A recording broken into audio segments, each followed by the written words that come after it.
Which road will bring me back to home? Which road will bring me back to home? Which road will bring me back to home? Which way will I take to home? Which road will bring me back to home? Which road will bring me back to home? Which road will bring me back? Tell me a little bit about yourself. Alright, my name is Courtney. I am a 8th grade teacher. I went to Prairie View A&M University. I also have a master's in counseling. I'm engaged, getting married. I like to do adventurous things. I like to travel. My name is Lloyd. I love motivating people. I love inspiring people. I love helping people get to the next level. I do a lot of things, man. You know, I love filming these videos. I love editing.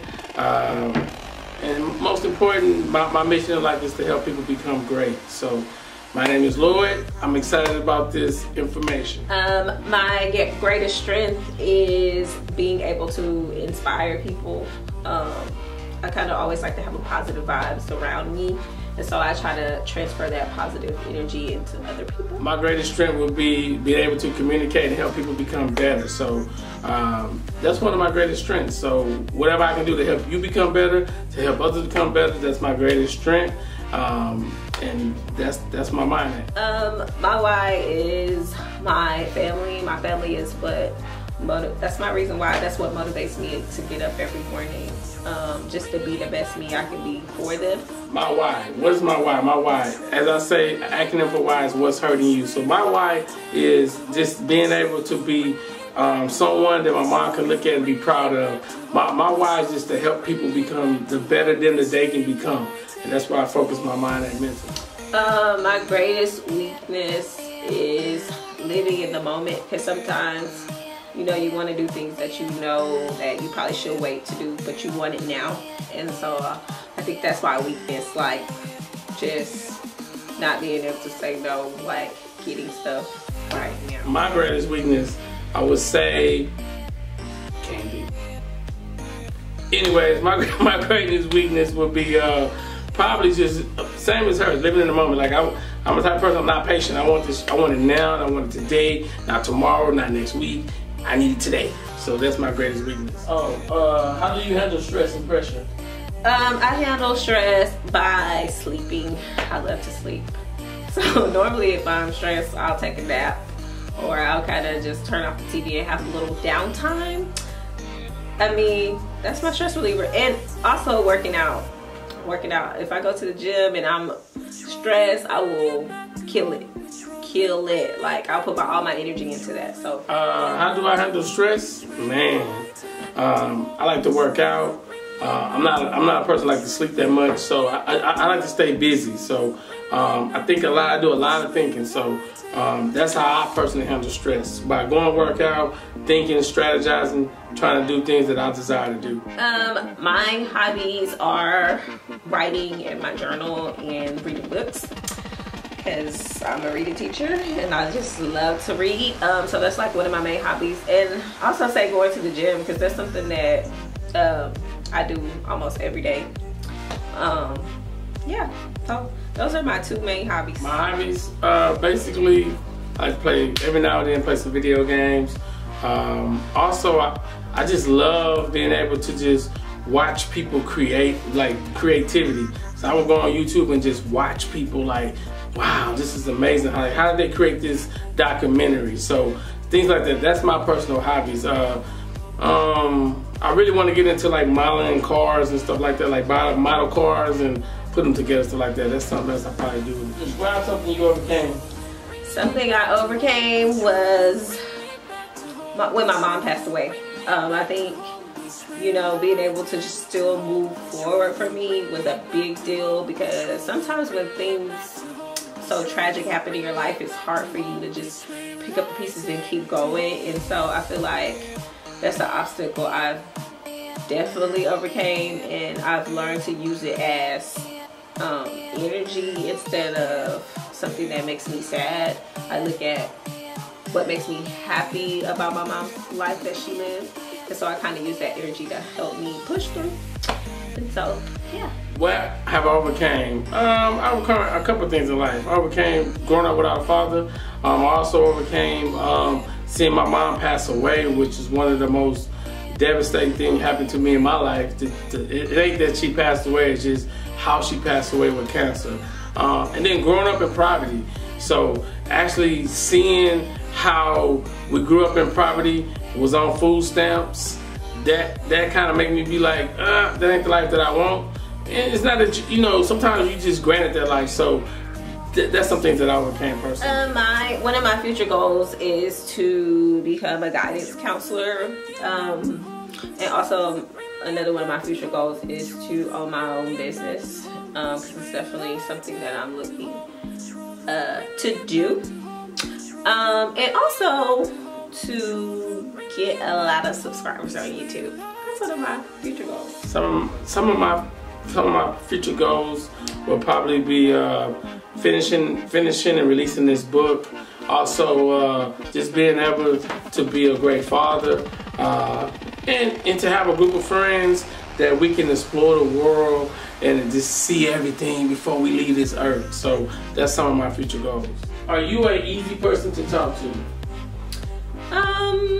I think I am, but most people think I'm not. I think because, you know, I can come off a little blunt at times, and so sometimes people don't want that. Like, they want you to sugarcoat it, they want you to baby them. You know how it goes. People don't want to hear the truth.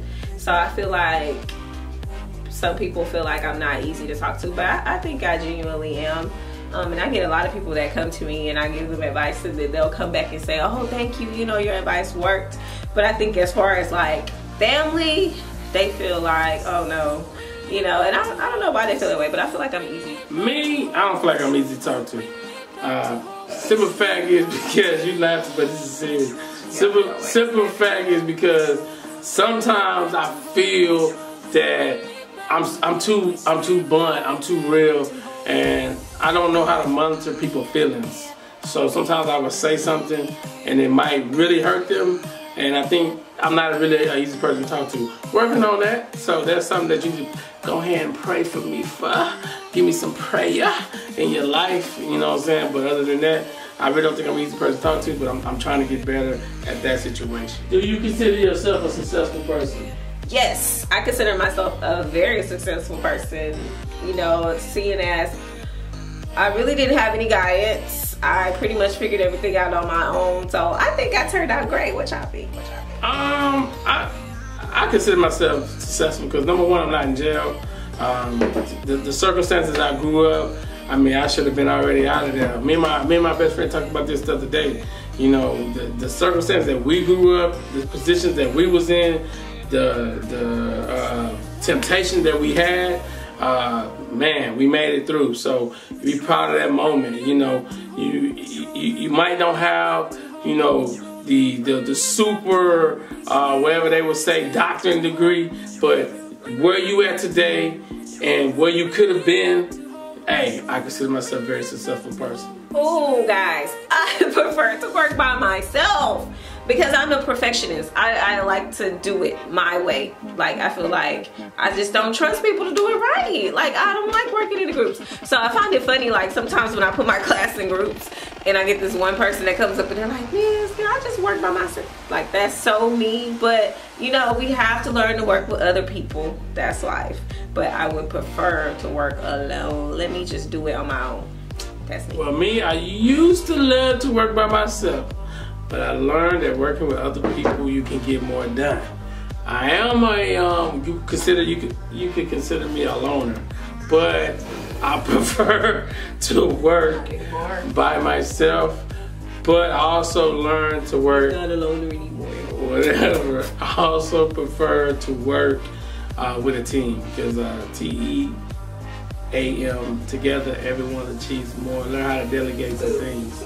I am passionate about what I do. Every day I get up and I go to teach these kids, y'all, and it takes a little extra motivation, but I'm very passionate about my kids. I love my kids. I love what I do every day. It's a joy. You know, it can be a little stressful, but it's a joy. And so that's something that I'm really passionate about. It's just impacting the lives of kids, because sometimes at school we're the only guidance that they get and we're the only role models that they see. And so I just want to make sure that I'm always compassionate and not have a passion for what I do. Another thing I'm passionate about is just anything that I set a goal to achieve, and I just work at it, and it's something that I usually pray on, and I become so immersed in what I'm doing and that nobody can stop me from what I'm doing. When I start something, I finish it. Another thing I'm passionate about is my relationship.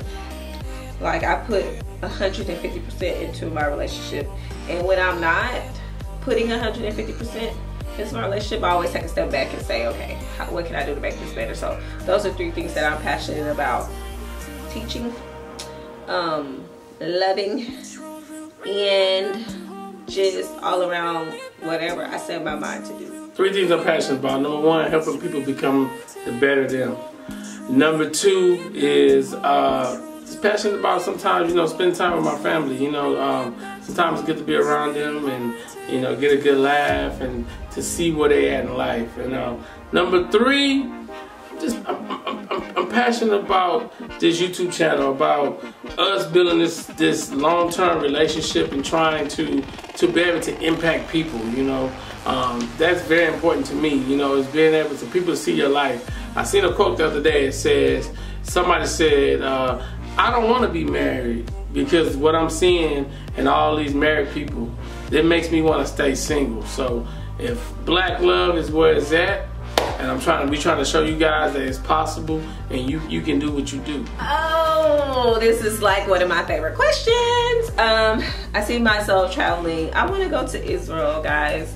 I just want to be in the presence of where Jesus was.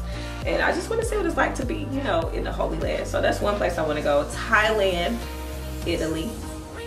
Those are some of my places I want to go that's actually in the works right now. So I'm kind of really excited about that. Yeah, so those are the 3 main places that are on my list right now. Anyways, me, I just want to travel the world. When I want to travel, I want to see everything. It's 198 countries. I done looked them all up. I want to go to everyone that's safe. So I can go there, spend a little time, and come on back to America where I belong. So I want to visit all 198 countries. If they safe to go, they ain't safe to go, I ain't interested in going. Because I want to come back home to my favorite place in the world, which is the United States of America.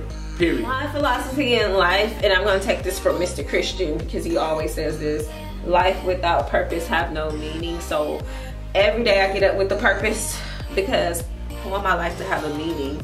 My grandma used to always say, let the life you live speak for you. And so you want to leave a legacy. You want to leave something that people can just get up and say great things about you and your accomplishments and what you've done and the impact you've left on their lives, most importantly. And so that's all I strive for every day, to have a purpose. My philosophy I live by is 3 principles. I believe everybody should design the life they want, create the brand that they deserve, and leave a legacy for years to come. That's it. It's very simple. God gave us the ability to design the life we want. We need to create some kind of brand. Your last name, I tell people, stop working for your first name and start working for your last. At the end of the day, you want to pass on something. And then legacy is always greater than currency. So legacy is what it is. You can make $10 million, but if you don't got no kind of legacy behind it, you wasting your time. I think the thing that challenges me, this is the last question. So what challenged you the most in life? Is when I can't have things my way. Because I'm a Taurus. We want what we want when we want it. And sometimes I have to compromise because I have a lover. Well, what challenges me the most is everything. Because I want everything my way when I want it. Yeah, he's very stubborn. But yeah, I'm very, as Aquarius, you know anything about Aquarius, we're some Aquarius. So listen. We want to say thanks for watching this. This is Meet the Christians, man. We thought we should let you know a little bit about us. While you watching these videos, you're like, what? I don't know nothing about these people. Just wanted the Christian clique to get to know us. Christian clique, yes ma'am. And we are looking forward to getting to know all of you. Yes. Leave a description of who you are below, what you love to do, why you love to do it, why you passionate. We want to subscribe to your channel. If you got a channel, drop it down below so we can subscribe to your channel, man. We excited about empowering people. We're excited about the new Christian clip. And like I said, this was a video for you guys to get to know us, and it's going down. Stay with us and watch us grow, guys. So again, like, subscribe, and share this video. Have a blessed day. Peace. Which road will bring me back to home? Which road will bring me back to home? Which road will bring me back to home? Which way will I take to home? Which road will bring me back to home? Which road will bring me back to home? Which road will bring me back to home? Which way will I take to home?